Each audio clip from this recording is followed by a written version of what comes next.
ಅದರಲ್ಲೂ ಕೂಡ ಇದೀಗ ಬೆಂಗಳೂರಿನ ಪುರಾಣ ಪ್ರಸಿದ್ಧ ಶ್ರೀ ಗಾಳಿ ಆಂಜನೇಯ ಸ್ವಾಮಿ ದೇವಸ್ಥಾನದಲ್ಲೂ ಕೂಡ ವಿಶೇಷವಾದಂಥ ಪೂಜೆ ಪುರಸ್ಕಾರ.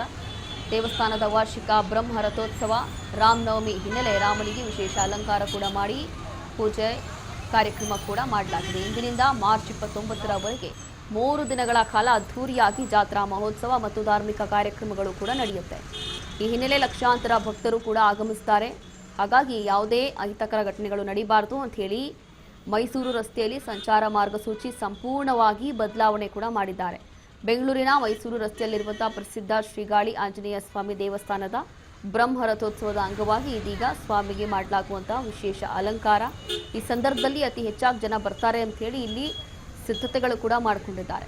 ರಥೋತ್ಸವದ ಸಂದರ್ಭದಲ್ಲಿ ಗರ್ಭಗುಡಿಯ ಆಂಜನೇಯ ಸ್ವಾಮಿಗೆ ವಿವಿಧ ಬಣ್ಣದ ವಿದೇಶಿ ಮತ್ತು ಸ್ಥಳೀಯ ಹೂಗಳಿಂದ ಅಲಂಕಾರ ಕೂಡ ಮಾಡಲಾಗುತ್ತೆ. ಆಂಜನೇಯನಿಗೆ ಸಂಪೂರ್ಣವಾಗಿ ಸಿಂಧೂರವನ್ನ ಹಚ್ಚಿ ಬೆಳ್ಳಿಯ ಆಭರಣಗಳಿಂದ ಕಂಗೊಳಿಸುವಂತೆ ಶೃಂಗಾರ ಮಾಡಿ ಅಲಂಕಾರ ಮಾಡಿ ಬಾಳೆಕಂಬ, ಮಾವಿನ ಎಲೆ ಮತ್ತು ವಿವಿಧ ಹೂವಿನ ಹಾರಗಳಿಂದ ಅತ್ಯಂತ ಆಕರ್ಷಕವಾಗಿ ಕಂಗೊಳಿಸ್ತಾ ಇರುವಂತಹ ದೇವಸ್ಥಾನ ಇದು. ಹಾಗಾಗಿ ಪ್ರಾಂಗಣ ಪುತ್ರನಿಗೆ ರಾಜ ಅಲಂಕಾರ, ಭಕ್ತಾದಿಗಳು ಇದನ್ನ ಕಣ್ತುಂಬಿಕೊಳ್ಳೋದಕ್ಕೆ ಬರ್ತಾ ಇದ್ದಾರೆ. ದೇವಸ್ಥಾನದ ಸುತ್ತಮುತ್ತ 300 ಜನ ಪೊಲೀಸ್ ಬಿಗಿ ಬಂದೋಬಸ್ತ್ ಕೂಡ ಮಾಡಲಾಗಿದೆ. ಇಲ್ಲಿ ಕಾರಣ ಇಲ್ಲಿ ಅತಿ ಹೆಚ್ಚಾಗಿ ಜನ ಬರ್ತಾರೆ ಅಂತ ಹೇಳಿ ರಾಮನವಮಿಯ ಹಿನ್ನೆಲೆ ಶ್ರೀರಾಮ ವಿಗ್ರಹಕ್ಕೆ ವಜ್ರ ಚಿನ್ನಾಭರಣ ಅಲಂಕಾರ ಕೂಡ ಮಾಡಿದ್ದಾರೆ.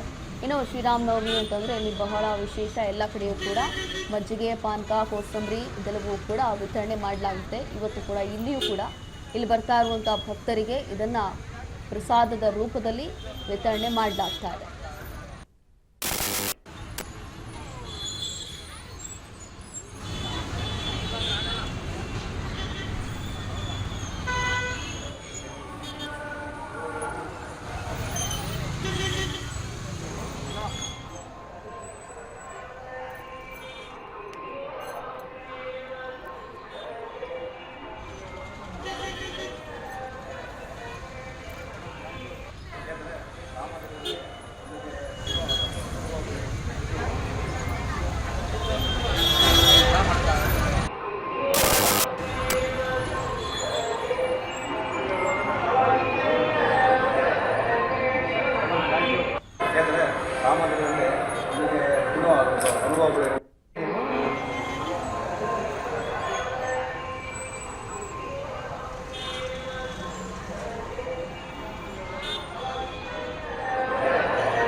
ನಾಡಿನ ಎಲ್ಲೆಡೆ ಇವತ್ತು ಶ್ರೀರಾಮನವಮಿ ಅದ್ದೂರಿಯಾಗಿ ಆಚರಣೆ ಮಾಡಲಾಗ್ತಾ ಇದೆ. ಇದೀಗ ಬೆಳಗ್ಗೆಯಿಂದಲೇ ದೇವರ ದರ್ಶನಕ್ಕೆ ಎಲ್ಲ ದೇವಸ್ಥಾನಗಳಲ್ಲೂ ಕೂಡ ಭಕ್ತ ಸಾಗರ ಹರಿದು ಬರ್ತಾ ಇದೆ. ಅದರಲ್ಲೂ ಕೂಡ ಗಾಳಿ ಆಂಜನೇಯ ದೇವಸ್ಥಾನದ ದೃಶ್ಯಗಳು ಒಂದು ಕಡೆ ನೋಡ್ತಾ ಇದ್ದೀವಿ, ಮತ್ತೊಂದು ಕಡೆ ರಾಜಾಜಿನಗರದಲ್ಲಿರುವಂತಹ ರಾಮ ಮಂದಿರ ದೇವಸ್ಥಾನ.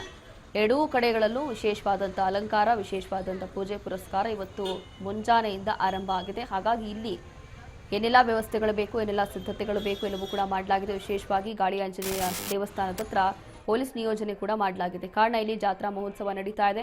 ಇನ್ನು 3 ದಿನಗಳ ಕಾಲ ಈ ಒಂದು ಜಾತ್ರಾ ಮಹೋತ್ಸವ ನಡೆಯುತ್ತೆ.